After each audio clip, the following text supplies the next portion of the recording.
Last bullet అంటే చివరి bullet అనమాట. మొదటి 2 పార్ట్లు లాస్ట్ బుల్లెట్ 1 and 2 రెండు బుల్లెట్ పోగొట్టుకోవడం LOST లాస్ట్. అయితే 3వ పార్ట్ లాస్ట్ బుల్లెట్ చివరి బుల్లెట్ LAST లాస్ట్ అనమాట. చెప్పాల్సింది ఏముంది, మొదటి 2 పార్ట్లు బీభత్సమైన యాక్షన్ సీన్స్ తో ముగిశాయి. ఈ లాస్ట్ బుల్లెట్ కూడా భయంకరమైన యాక్షన్ సన్నివేశాలతో నింపేశారు. యాక్షన్ అంటే ఇలాంటి యాక్షన్ కాదు, ఇది వేరే రేంజ్.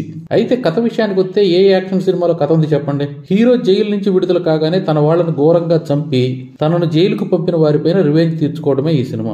అయితే లాస్ట్ బుల్లెట్ సిరీస్ లో ఇదే చివరి సినిమా అయ్యే అవకాశం ఉంది. సినిమా మాత్రం బెస్ట్ యాక్షన్ సీన్స్ తో ఇంకా బెస్ట్ మేకింగ్ తో ఒక మంచి సినిమాటిక్ ఎక్స్పీరియన్స్ కలుగుతుంది. సినిమాటోగ్రఫీ అదిరిపోయింది, BGM కేక. ఒక రకమైన యాక్షన్ సీన్స్ కాదండి బాబు, భూమి మీద తిరిగే అన్ని రకాల వాహనాలతో చేజ్లు ఫైట్లు పెట్టాడు ఒక రాకెట్ తో తప్ప. సినిమా స్టార్టింగ్ లో వచ్చే బైక్ సీను నేనైతే ఇప్పటిదాకా చూడలేదు. యాక్షన్ సినిమాలు ఇష్టపడే వాళ్ళకి 500% ఖచ్చితంగా నచ్చుతుంది. చూసి ఎంజాయ్ చేయండి. ఈ వీడియో కనుక నచ్చినట్లయితే సబ్స్క్రైబ్ చేసుకోండి. Thank you.